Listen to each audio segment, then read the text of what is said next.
Okay, so Tesla just dropped a massive update, and let me tell you, it is about so much more than just cars. Today, we're going to break down their huge pivot into a future that's all about AI and robotics. And honestly, it's a total game changer. And just to kind of set the stage here for how futuristic we're talking, get your head around this quote from Elon Musk about their humanoid robot. He said it will seem like there's a person in a robot suit. I mean, wow, that's the vision. That's the wild future we're diving into today. All right, so here's how we're going to break it all down. First, we'll look at Tesla's huge vision for an AI-powered future.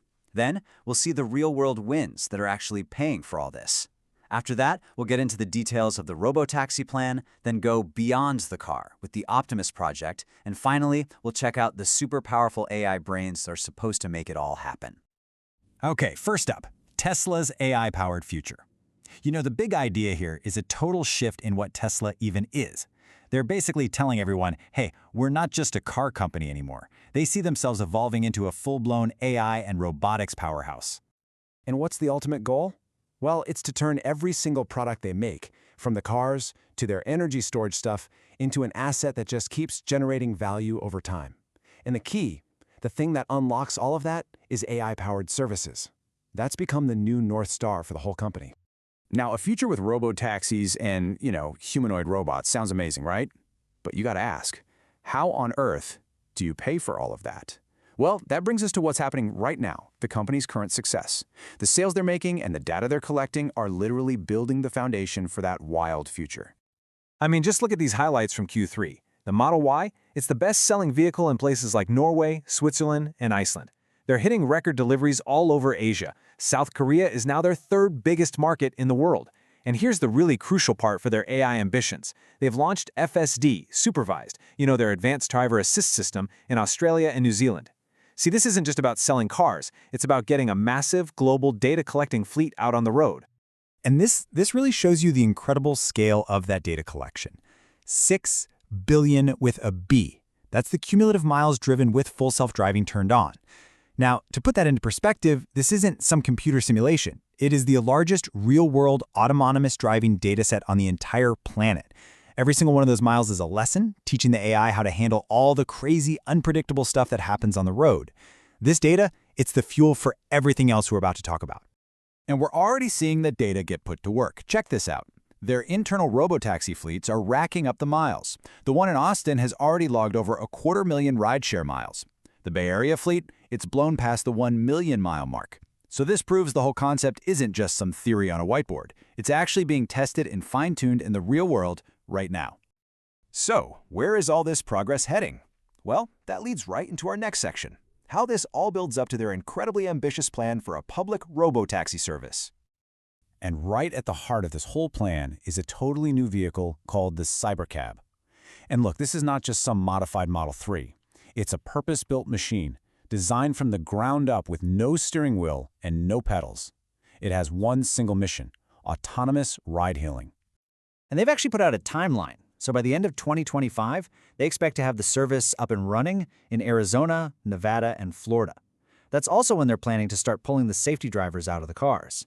And then in the second quarter of 2026, production of the Cybercab itself is supposed to kick off. I mean, these are concrete, really near-term goals.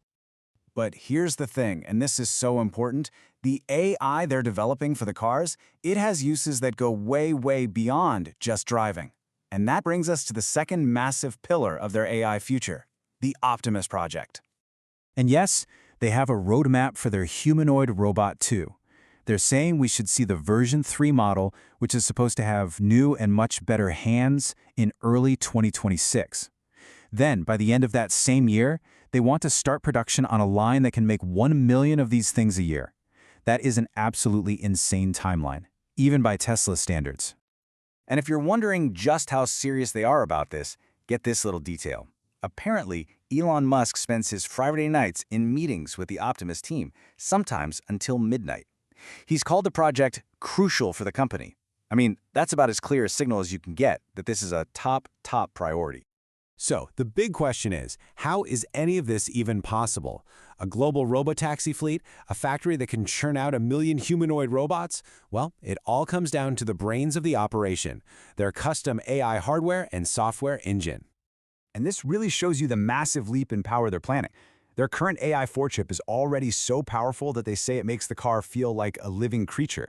But the next one, the AI-5 chip, they're saying it'll be up to 40 times better on some key metrics. That's not just an improvement, that's an exponential jump in computing power. So why does any of this matter from a business point of view? Well, think about this. According to Tesla's own CFO, only about 12% of their customers have actually paid for the full self-driving package. That means a whopping 88% of their entire global fleet, that huge untapped slice you see right there, is a potential market for all these future AI services. The financial upside here is just enormous. So the vision is crystal clear, right? Tesla is all in on building a future powered by autonomous AI. From the cars we drive to the robots in our factories. The tech is moving at a breakneck speed, and the roadmap is right there for everyone to see. I guess the only real question left is, will reality be able to keep up with that roadmap? I think that's what we're all going to be watching very, very closely. You know, whenever a Tesla update drops, it's so easy to just fixate on one number. How many cars did they sell? But honestly, that's just one piece of a much, much bigger puzzle. So today, we're going to put those pieces together from their latest report to see the full picture.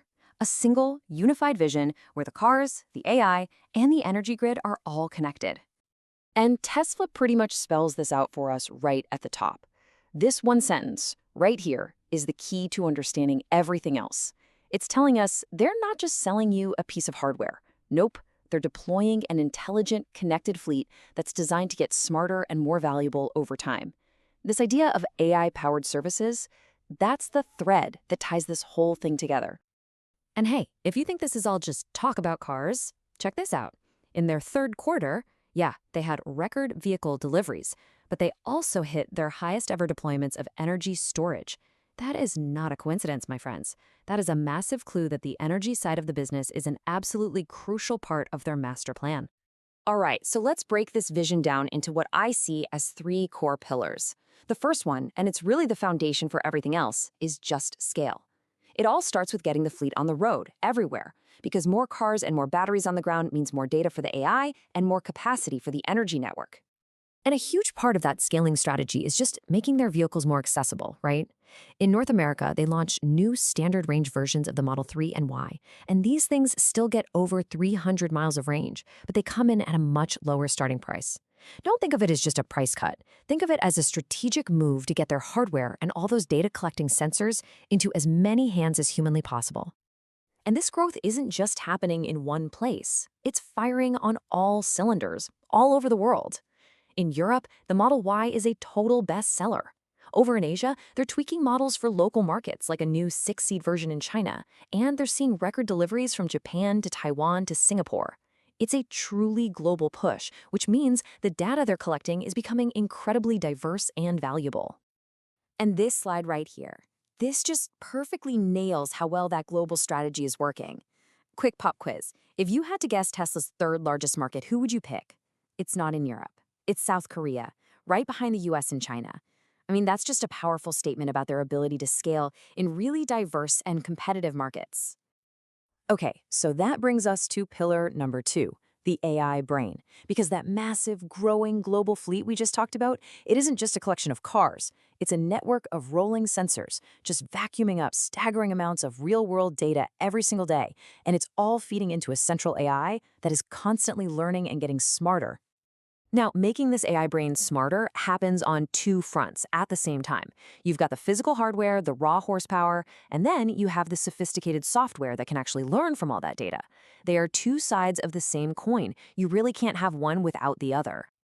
And on the hardware side, wow, they are making some major moves.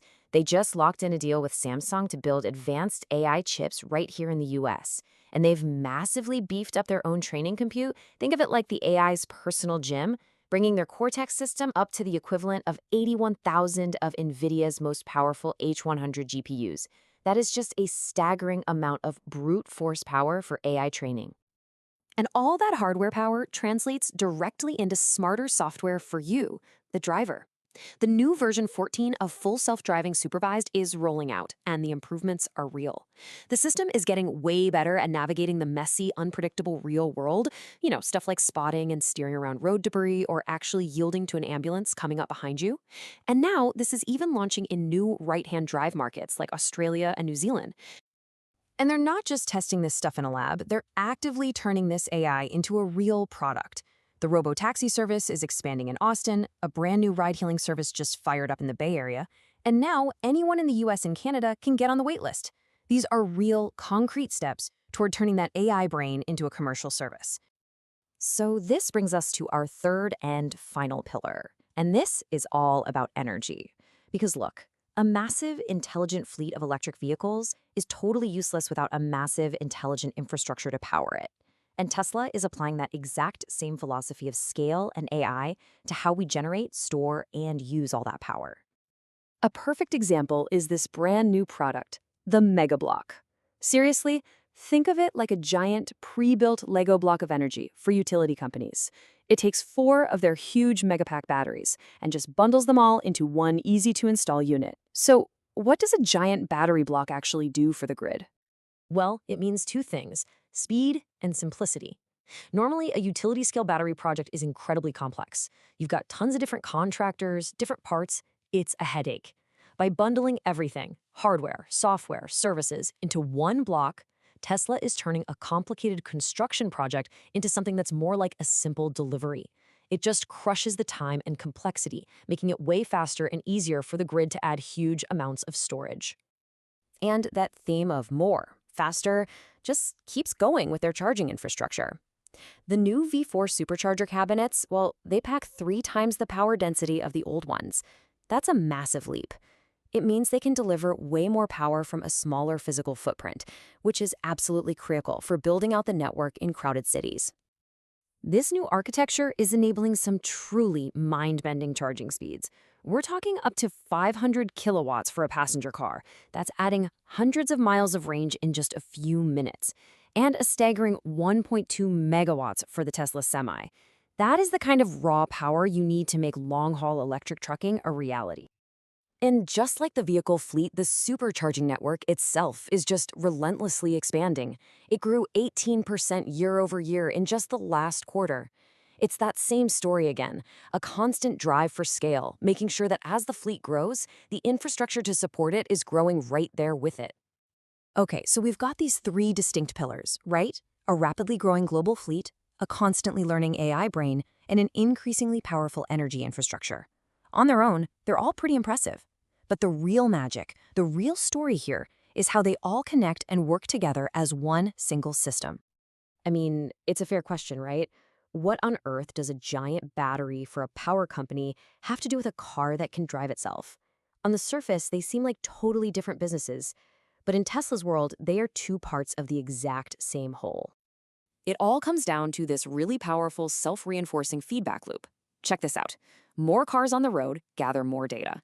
That data trains and improves the central AI brain. That smarter AI can then be used to optimize energy products, like managing grid storage or making charging more efficient. And a better energy infrastructure supports an even larger, more efficient fleet of cars. See? Each part just makes the other stronger. So if you remember one thing from all this, it should be this. The cars, the AI, and the energy products are not separate ventures. They are all components of a single interconnected system. The whole goal is to bring AI out of the data center and deploy it into the physical world at a scale nobody has ever seen before. So the real question this update leaves us with isn't how many cars did they sell. It's this. Forget thinking about them as individual products for a second. What happens when every car, every battery, and every charger starts to operate as one single intelligent network? That's the future Tesla is trying to build.